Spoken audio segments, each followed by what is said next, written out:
తాకట్టులో ఉన్న మీ బంగారాన్ని విడిపించి ఆ రోజు ఆన్లైన్ రేటుకి మేము కొంటాం. Bhavani gold company. ప్రతి జీవి పుట్టుక వెనుక ఏదో ఒక పరమార్థం దాగి ఉంది అన్నది ఆయన బలమైన నమ్మకం. పుట్టుకతోనే రెండు చేతులు లేవు. ఒక ప్రమాదం ఆ పరమశివుడి పైన అపారమైన నమ్మకాన్ని పెంచింది.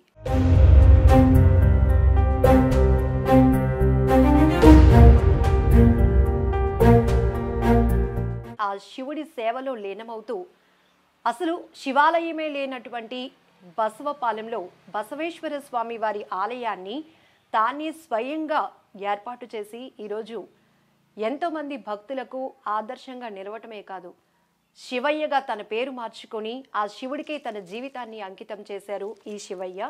ప్రస్తుతం మనం బసవపాలెంలో ఉన్నటువంటి బసవేశ్వర స్వామి వారి ఆలయంలో ఉన్నాం.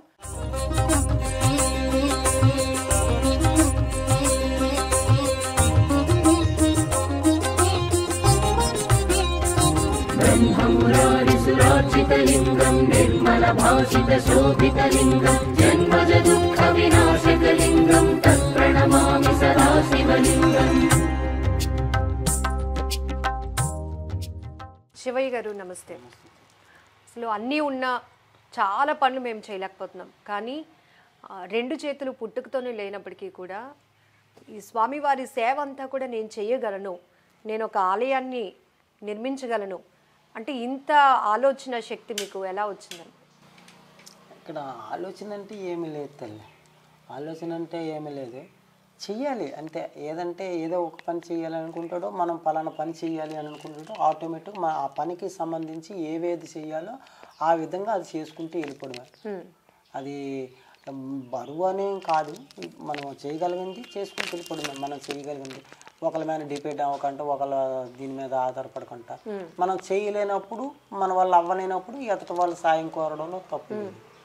అది ఇప్పటికీ కూడా మీరు ఎవరి సాయం కోరకుండానే పూర్తిగా స్వామివారికి అన్ని సేవలు మీరే బకెట్తో నీళ్లు పట్టుకురావడం, నోటితో పూజ కార్యక్రమాలన్నీ ఎలా జరిపించగలుగుతున్నారు? పూజ అంటే శివుడిది, స్వామిది, అన్ని అమ్మవారిది, వినాయకుడిది అన్నీ నేనే చూసుకుంటాను.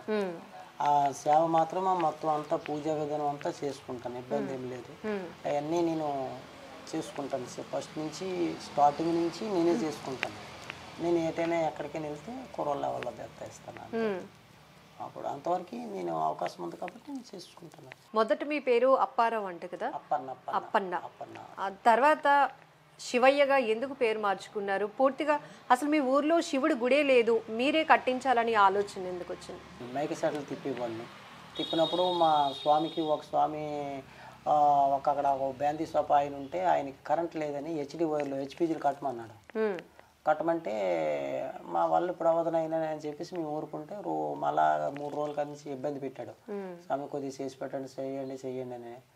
అప్పుడు ఏం చేసామంటే సరే కట్టిస్తారా బాబు ఏమైందని మా స్వామికి చెప్తే స్వామి ఎక్కి కట్టేసాను. హెచ్డి ఆపకంట అంటే పవర్ ఆపకంట. హెచ్డి వైర్లు కట్టడం అంటే ఎవరి వల్ల అవ్వదు, అది ఎల్సీ ఇస్తే కానీ కట్టడానికి అవ్వదు.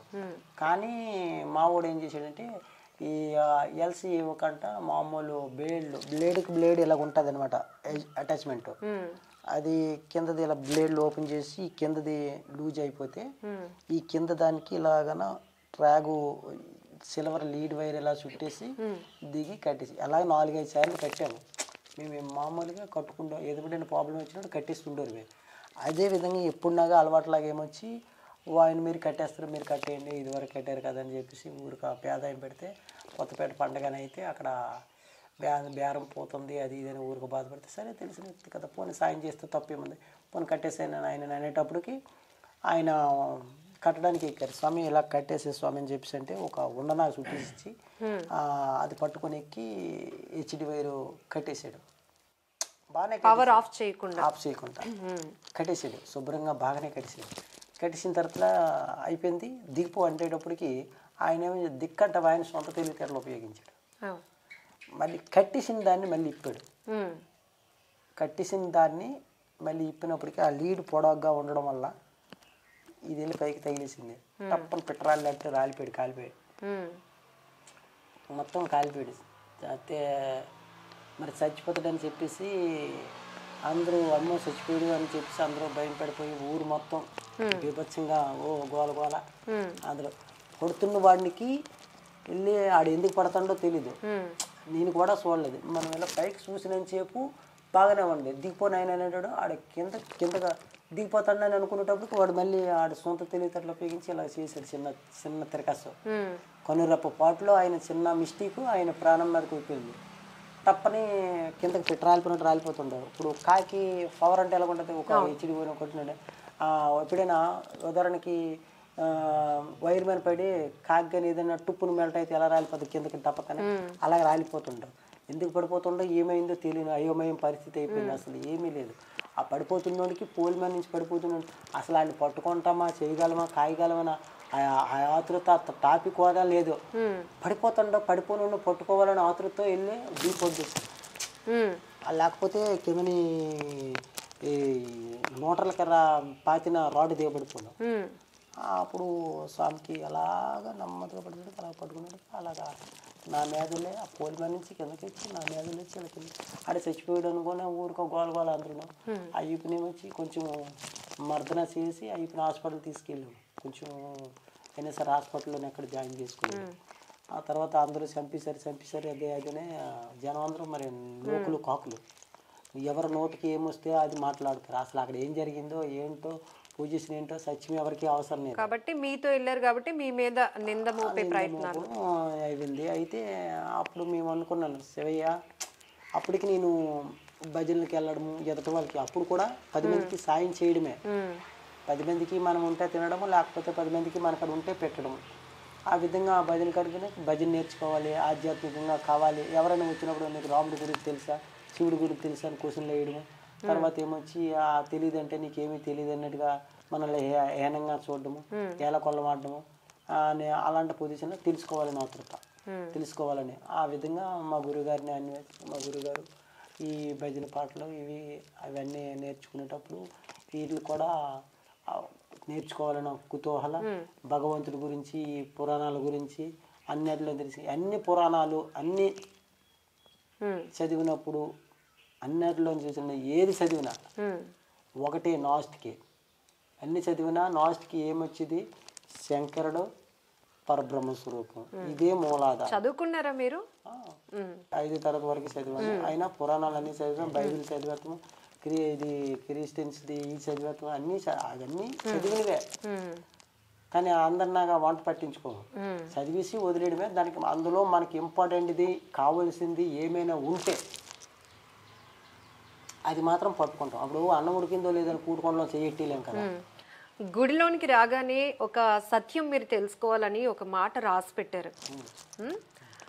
ఎన్ని 100 కోట్లు సంపాదించినా ఆయుష్ మాత్రం మీరు కొనలేరు. సత్యం ఏంటంటే శివుడే అని. మీరేం చెప్పాలనుకుంటున్నారు అందరికి? పరమాత్ముడు భగవంతుడి గురించి మాట్లాడడానికి ఏ ఒక్కరికి అర్హత లేదు. ఉన్నదన్నాడు భ్రమలో ఉంటాడు, కానీ లేదు. కారణం ఏంటంటే ఈ సృష్టికి జీవుడికి ఎప్పుడు పోరాటం జరుగుతూనే ఉంది. భగవంతుడి కోసం తెలుసుకోవాలని జీవుడు ఎప్పుడూ పోరాటం చేస్తూనే ఉన్నాడు. భగవంతుడు ఉనికి తెలియకూడదనే భగవంతుడు ఎప్పుడూ జాగ్రత్తగా ఉంటూనే ఉన్నాడు. ఈ సృష్టి రాశిని ఎవరికైనా తెలుసు, ఏది ఎప్పటికి శాశ్వతం. ఎంతమంది సైంటిస్టులు, ఎంతమంది యోగులు, ఎంతమంది ఋషులు, ఎంతమంది మహాత్ములు, ఎంతమంది మహాసిద్ధులు, సోలు రాజులు, 1వ శతాబ్దం 2వ శతాబ్దంలో ఉన్న సోలు రాజులు దైవశక్తులతో సాక్షాత్తు మానవ రూపంలో అవతరించిన భగవంతుడే దాన్ని ఉనికి సాటించకంటే వెళ్ళిపోయాడు. మరి శ్రీరాముడు ఉన్నాడంటే మానవ రూపంతో అవతరించిన మామూలు మన మానవుడిగా భగవంతుడే మానవుడిగా అవతరించి మానవాళికి ఒక ధర్మబోధ చెప్పి వెళ్ళిపోయాడు. కానీ ఆయన కూడా తిట్టేవాళ్ళు ఉన్నారు, కొట్టేవాళ్ళు. బ్రహ్మం గారు ఉన్నారు, ఆయన మానవ రూపాన్ని అవతరించి గురువుగా చెప్పేవాడు. యేసుప్రభు ఉన్నాడు, ఆయన గురువుగా చెప్పి ఆయన బాగున్నాడు. మీరు ఇక్కడ ఈ ఆలయాన్ని చూసుకుంటూ ఇక్కడ స్వామి సేవలో ఉంటూనే పెద్ద పెద్ద మహాపుణ్యక్షేత్రాలు వెళ్తూ ఉంటారు, నాగసాధువుని కలుస్తుంటారు, స్వామిలు, అఘోరాలు. అక్కడి నుంచి మీరు ఇంకా తెలుసుకున్న విషయాలు ఏంటండి? తెలుసుకోవడం ఏంటంటే ఆ మహాత్ముల గురించి తెలుసుకోవడం, వినుకోవడం అంటే వాళ్ళు ఎప్పుడు మహాత్ములు ఎప్పుడు మౌనంగానే ఉంటారు.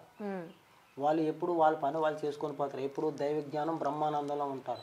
కలి ప్రభావాన్ని అలుగుతారు. అంటే మన మానవ జాతికి ఎప్పుడైతే నాశనము ధర్మము వాటెళ్తుందో అలాంటప్పుడు వాళ్ళ శక్తిని కొంత దారిపోసి దాన్ని జరకొంత 1 రూపాయి వాటా ఉన్నోను ఒక 10 రూపాయి వాటా వాళ్ళు కాస్తారు, 10 రూపాయి వాటా నాశనం అవుతూ ఉంటుంది. దిగంబరత్వం బట్టి వాళ్ళు ఏం చెప్పాలనుకుంటారండి ఆ నాగసాధువులు? మీరు దిగంబరను పెట్టి వాళ్ళు చెప్పవలసింది లోకానికి మనకి ఇచ్చిన మెసేజ్ ఏంటి లేదు, కడకి ఏమీ లేదు, లేని దారి కోసం ఎందుకు పోకులాడుతావు, వెంటరాని వాటి కోసం నువ్వు ఎందుకు ఎంపల్లాడుతావు, నువ్వు ఎంత ఎంపల్లాడినా కడకి ఏమీ రాదురా నాయన, వచ్చినప్పుడు ఉట్టినే వచ్చాము, పోయినప్పుడు ఉట్టినే పోతాం, ఇదే కదా సత్యము. ఆ సత్యం తెలియజెప్పడం కోసం వాళ్ళు ఉట్టినే తిరుగుతారు.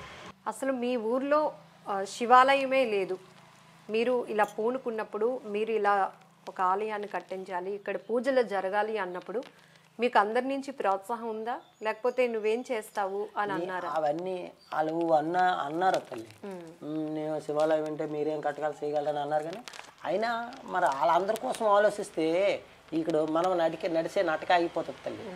ఇప్పుడు మనం ఒక గమ్యం చేరాలి, నటక ఒక గమ్యంకి వెళ్ళాలి, మనకు ఆ దారిని చూసుకోవాలి. తర్వాత ఏమొచ్చా మనం చేరవలసిన గమ్యం మనకు ముఖ్యము.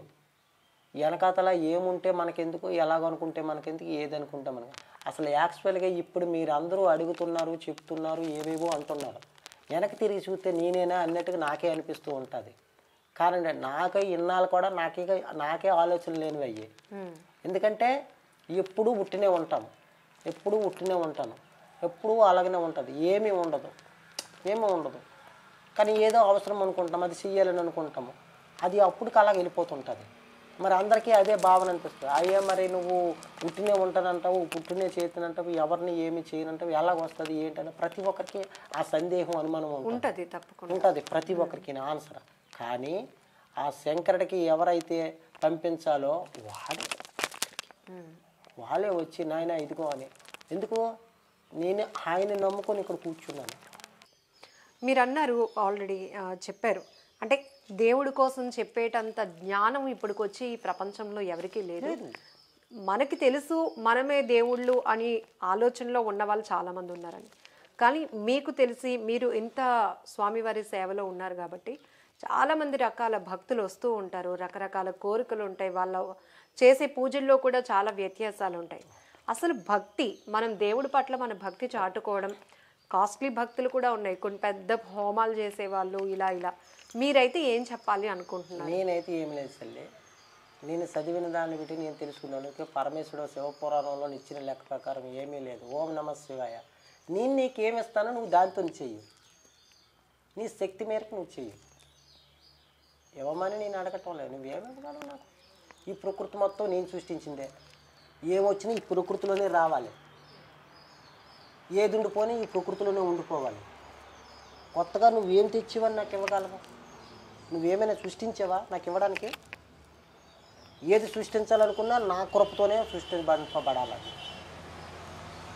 ఒకవేళ ఏదైనా సృష్టింపబడాలనుకున్నా అది నా కృప వల్లే అది సృష్టింపబడాలి, నా ఆలోచన ప్రకారంగా అక్కడ అనేది నడుస్తుంది. కానీ నేను అనే భావంలో ఇక్కడ మాయలో పడి ఉన్నది, నేను చేశాను అనే భావంలో. అసలు మాయే నేను, ఆ మాయకు మూలాధారమై నేనున్నాను. శివరాత్రి ఉత్సవాలు ఎలా జరగబోతున్నాయి ఇక్కడ? ఇప్పుడు నాకే యథావిధిగా 3 అభిషేకాలు పెడతాను తల్లి, మహారుద్రాభిషేకాలు 3 అభిషేకాలు పెడతాను. మొత్తం అన్ని రకాల ఐటమ్స్తోనే అన్నీ, ఇప్పుడు ఏ ద్రవ్యాలు తెచ్చినవి అన్నీ తెచ్చుకొని, పుష్పాలు అన్నీ 108 పుష్పాలు, తర్వాత ఏమొచ్చి తైలాభిషేకాలు, తైలాభిషేకము, తర్వాత ఏమొచ్చి అభిషేకం, అన్నము, పసుపు కుంకాలు, తర్వాత ఇంకా అన్ని పదార్థాలు ఒకటి కాదు, దగ్గర ఒక 108 ఎన్నో రకాలు సమకూర్చుకొని ఈ ఎన్నటితో పళ్ళు 5 టైప్స్ పళ్ళు ఉంటాయి కదా తల్లి, మామూలు ఆ పళ్ళు, మామూలు వెండి ద్రాక్ష, ఇవన్నీ రకరకాలు. అంటే అందరికంటే భిన్నంగా చేసుకుంటాను. అంటే నాకు చెప్పాను కదా, నాకు ఏం దొరుకుతుంది దాంతోనే, ఏది అయినా సరే ఈ ప్రకృతిలోనే వచ్చిందే, ఇవన్నీ కూడా తెచ్చుకొని చేసుకుంటాను. మిగతా ఒక మౌలు పువ్వు మాత్రం మౌలు పువ్వు మాత్రం పెట్టను, ఎందుకంటే అది నిర్విఘ్నం. మిగతావి ఏమైనా కొన్ని తెచ్చుకుంటాం, అన్నీ చేసుకుని అది కూడా మన శక్తి మేరకే, ఉన్నంతలో మాత్రమే చేసుకుంటాము. ఇక్కడ ఎటువంటి సదుపాయాలు లేకుండా శివయ్య అనే ఒక వ్యక్తి చేతులు ఏమీ లేవు, చేతులు ఏమీ లేవు అతనికి. స్వయం కృషితోటి ఒక శివలింగాన్ని తీసుకొని వచ్చి ఈ ఊర్లో నుంచి ఒక మట్టి నేల మీద మాత్రం స్థాపించారు ఫస్ట్ ఆఫ్ ఆల్. ఆ తర్వాత ఏమొచ్చి ఒకటి ఒకటి తన స్వయం కృషితోటి అంచెలుగా ఎదిగారు.